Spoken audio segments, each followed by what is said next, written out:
What is going on, Nav Nation? Welcome back to another video. Here we stand again, guys, at the tail end of another year come and gone. The end of 2022 is upon us.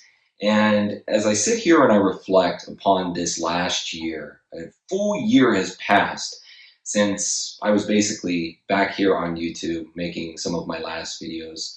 As you might say to yourself, well, PokeNav, you did make a few others, but we'll just go ahead and put that aside for now. It's been pretty much a year since I made my last video here on the channel, and a lot has changed in my life over that period of time.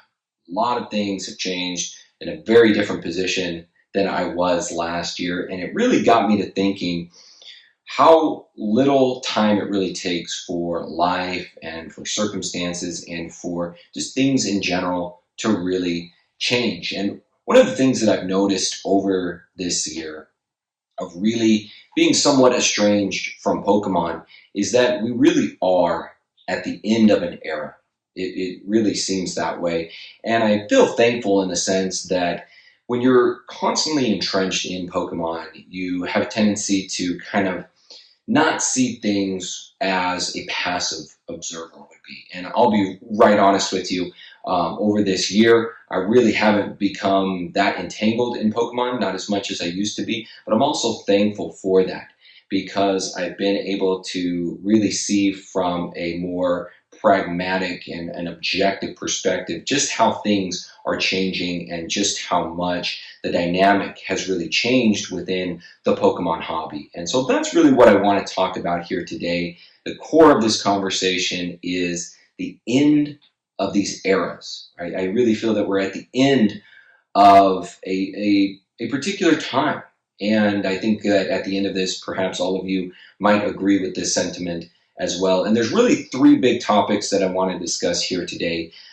Three big areas of the Pokemon hobby that I think are now changing course, that the torch is being passed and that the times are really changing. So hopefully you guys enjoy this video here today. It's not going to be too serious, just kind of me sitting down and discussing my thoughts on this and something that I've kind of observed over this last year. So the first thing that I want to talk about is one, this whole year, a lot has changed for me and all for the better, obviously, and hopefully all the better for all of you since the last time we spoke here on the channel. I hope you guys are all doing really well out there, both subscribers, viewers of this channel, as well as any content creators out there. I hope you guys are obviously doing very well and that continues on into the new year.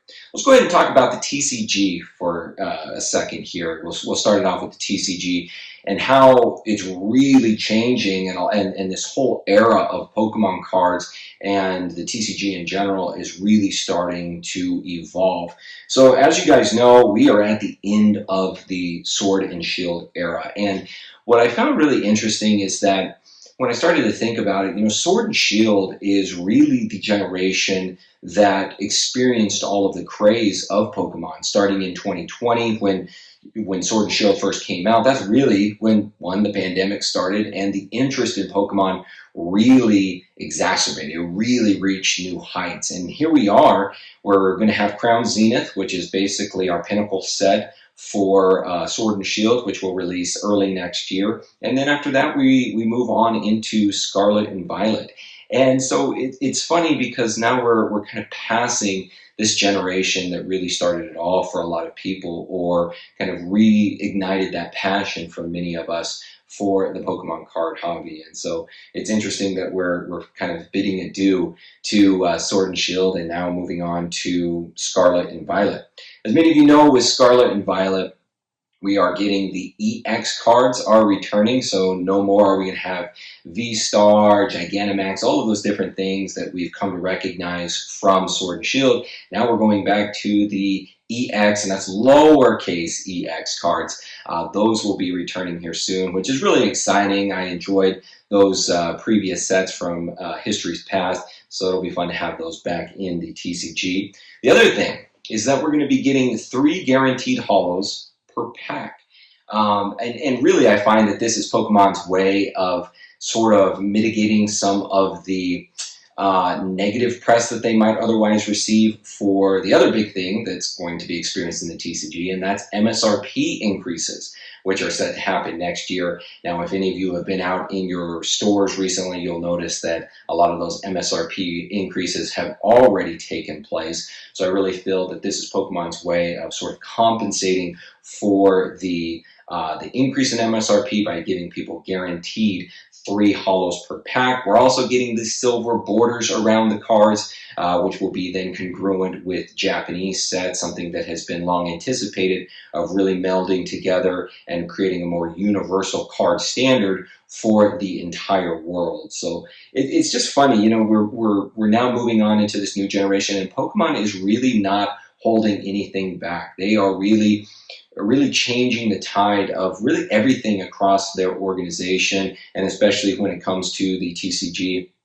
A lot of these changes are going to be taking place here very soon, if not already. So some of the big changes that I've noticed, definitely the end of an era of Pokemon cards, the yellow borders, the amount of holos per pack, MSRP, all of those different things. We're now moving on into a different realm of Pokemon cards. So starting things off there with the TCG, the other thing that I'll discuss here is the product availability and supply issues. It does seem like these have resolved. Just looking in places like Pokemon Center, just your local card store, Targets, Walmarts, big box stores, it certainly seems that a lot of these product availability, supply chain issues have become resolved for the most part. Now, granted, it obviously is dependent upon geographical location, about how available products are going to be, but I would say for the most part, a lot of the things that we've experienced over the last 2 years have pretty much resolved themselves, and so there's a lot more products on shelves. Just looking back most recently to probably the most highly anticipated product of the year, which was the Charizard UPC box. A lot of people were postulating that that was going to be very difficult to come by, and as you guys have already been aware, it is very ubiquitous. It is pretty much everywhere, which tells me that perhaps Pokemon, but perhaps more of the merger with them and their new printing company, Millennium Print Group, it seems like they've really figured things out and that products are becoming available, which is a great thing for everyone in the hobby, no matter what your interest lies in Pokemon. It's always good to have plenty of products for everyone.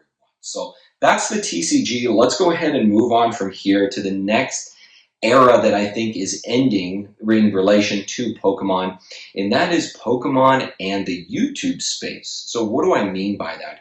To me, the changing tide here is the big influencers in Pokemon, I think, are changing. In the past, we've come to know faces like Leonhardt, Real Breaking Nate, perhaps Super Duper Danny. These have kind of been the stalwarts of the hobby when it relates to YouTube. However, I really think that is changing. Now, don't get me wrong, I still enjoy all of these different channels, and I'll get kind of into each of those in particular here in just a moment. But it seems like the taste and the interest for people who are watching Pokemon YouTubers is certainly changing, and that the search engine for YouTube is kind of tailoring more towards those. To begin with, I would say that PokeRev has really superseded Leonhardt in this regard in becoming, if not yet, very soon, the #1 Pokemon YouTuber in regards to overall views, in regards to just watch time, all of those different things. I really think that PokeRev has now become really king, and it's obviously well deserved for him. The guy is a workhorse from everything that I can see, and it's certainly deserved in that regard. And he just puts on very good content and has really been doing that for a long, long time. And so it's no surprise that he's really moved himself up into the upper echelon of Pokemon YouTubers, and will, in my opinion, very soon be #1, if not there already.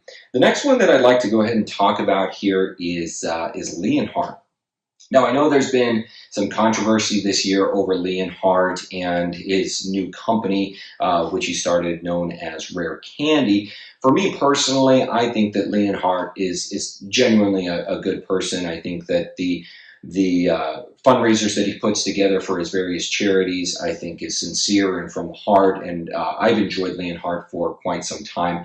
And so I really don't have a whole lot to say in regards to the controversy. What I do want to talk about is I think that there is a shift in him from moving more towards content creating into more of the business side of it. And to me, this is kind of a no-brainer. He recently welcomed a baby girl to his family, which a big shout out and a big congratulations to he and his family for that. That's always a big momentous time in one's life in becoming a father. So big congratulations to him and his family. But I really think because of that, his focus has shifted more from content creating on YouTube more towards the business side and really focusing a lot of his efforts on Rare Candy. Recently, I think over the last couple months, he put out a video basically stating to his community that he was probably going to be going down to 1-2 videos a week max. I know he started to put out a few more recently, but there's definitely been a change in that he's really focusing a lot of his content around Rare Candy.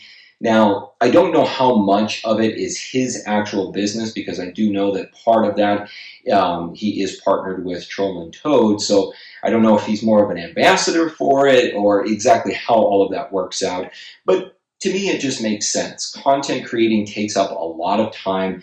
And one thing that I noticed about Leonhardt, especially over the tail end of this year, is it really seemed like he was at his wit's end, in my opinion. He had really reached a point where he was very desperate for views, and I think that's something that kind of comes along with somebody who solely relies on their well-being and their living based upon the YouTube algorithm and based upon monetization from views. So to me, I think it's a smart move on his part to really try to create, at the very least, an adjunct to his channel where he can perhaps build and maintain most of his livelihood from this new business venture known as Rare Candy. Again, I know he's gotten a lot of flack for this business. For me personally, when looking at it, and I look at the business as a whole, to me it makes sense. Most of it is an auction-oriented type of business, so you really can't say a whole lot about the guy when the prices are merely reflected by people outbidding each other. So to me, that's that's just a different type of eBay. It's his own type of eBay. I do respect the fact that they are bringing a lot of verified, authentic products to their marketplace, so that people know that what they're getting is an authentic product. So I do respect that. The big thing I think for a lot of people has been the mystery boxes. I've never really been a fan of mystery boxes per se, but again, I don't think that you can necessarily reprimand him in the sense of this is a product that is really a gamble. We don't really recommend casinos, right, for going in and gambling. And so for those that are willing to take the gamble, maybe you come out ahead, but the majority of the time you don't. That's why casinos stay in business. And if you want to partake in that, then it's at your own whim.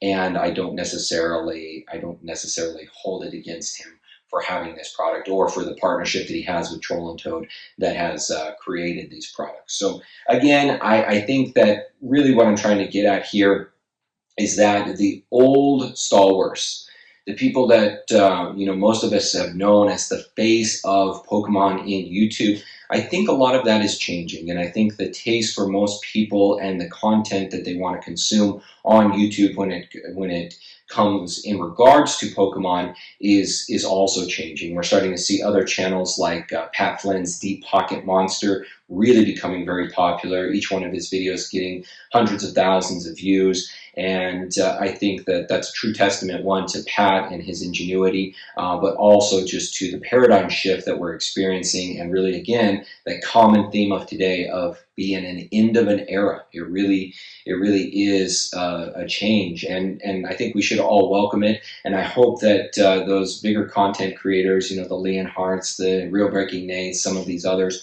I hope that maybe they recognize it and can, maybe change a little bit of what they've done in the past, maybe not relying so much on the content that they're used to, and maybe changing it, because they really do have a lot to offer. They're all very good people, in my opinion, and I think that their creative nature has just barely been tapped, and they could really offer a lot more to their communities and to the Pokemon hobby, and just bring a fresh new light to all of their channels. So the last thing that I want to discuss here, and this is the one that has probably hit me the most and has really made me realize that I'm getting old, that I'm an adult. And that is that recently, I'm sure most of you have heard about this, it's become a super trending topic on the internet, across news media and the like, is that Pikachu and Ash, again, stalwarts of the Pokemon anime, are going to be leaving after 27 years. And again, when I caught wind of this, it really made me sit back and start to reflect upon really my life in general, but more specifically my childhood. And the running theme and the meme, I should say, about Ash is that here he's been a part of the anime for 27 years, but he's still 10 years old. And a lot of people look at that and it's funny, right? It's ironic. But I think there's kind of a deeper meaning behind that.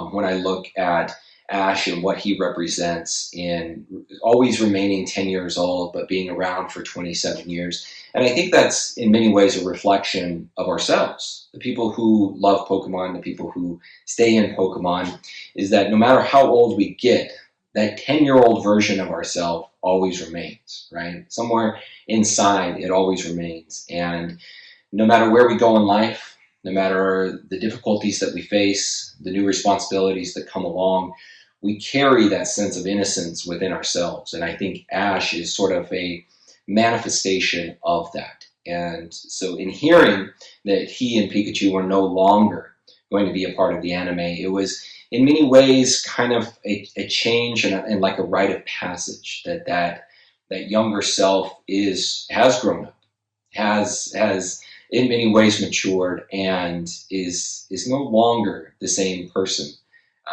And it's like speaking in, I guess, the first person, third, I don't know, is no longer the same that they used to be, and has grown and experienced a lot. And much in the same way, when I look back at the anime, which I'll be quite honest with you, I really haven't paid a whole lot of attention to the anime, especially since like the third generation, so the Ruby and Sapphire era. I really haven't paid a whole lot of attention to the anime, but in many ways you don't have to, right? With Ash and Pikachu. In fact, I was just discussing it with my sister the other day and kind of gave her the news, and she said, I have not watched Pokemon in 20 years, but I still don't think it's right that Ash and Pikachu, that they take them out of the show. So even people who are fully estranged from Pokemon, when they look at those faces, when they look at Ash and Pikachu, again, it gives them that sense of nostalgia. It takes them back to a more innocent time. And when I look at that, that's really what prompted this whole sort of theme in my mind of coming to the end of an era. And I started to notice themes across other spaces within Pokemon that we truly are. We truly are at the end of an era. We're truly at the changing of a tide, the passing of the torch onto other generations and to others within the hobby to carry things on. And I think that the future is bright. I think that the Pokemon hobby is really set for a very long and healthy future. But as we get to the end of a year and as we are on the precipice of the start of another, for me personally, I always like to reflect. I like to reflect on the past and look forward to the future. And I think that this is an appropriate time. It's an appropriate time to look at the past of the TCG, all of the things that we loved about it, and now the future of where it's headed, as well as bringing back elements of the past. I think that's really fun in that we have something new while maintaining something from the past. When I look at YouTube, I'm very excited to see where a lot of the new content creators, as well as some of the emerging and big content creators, the fun things and the very creative things that they're going to bring to the table, and things that is going to bring in new fans into the hobby, and at the same time looking back at the people who have laid the foundation for this space of Pokemon on YouTube, and really, paying homage to them and giving them the credit where it's due. And then finally, with something like the anime with Ash and Pikachu, understanding that no matter how old we get, that 10-year-old version of ourselves is always there, and we can always call back on it when we really truly want to feel that sense of nostalgia, that sense of innocence within ourselves. So, guys, I hope you've enjoyed today's video. I know it's been a little bit more of a ramble and not really customary with my normal theme of videos. I'm hoping that in 2023 that maybe we can make something happen here on the channel. I know I've said that before, and you guys are probably thinking to yourselves, "Oh, Pokénav, here he goes again." But things have changed, and for the better, and I'm really excited about it. If you guys want to maybe hear more about maybe my plans and everything that I've experienced over this year, maybe let me know down in the comments, and maybe I'll put together another video in regards to that. But other than that, guys, I really wish you a very safe and happy new year and a very good start to 2023. And I'm just really excited where this hobby is going. I'm really excited for everyone who is a part of this hobby, and I certainly wish you all the best. Other than that, guys, I will see you all next time. My name is Pokénav. I'm here to help you navigate the world of Pokemon, one video at a time. I will see you all in the next video.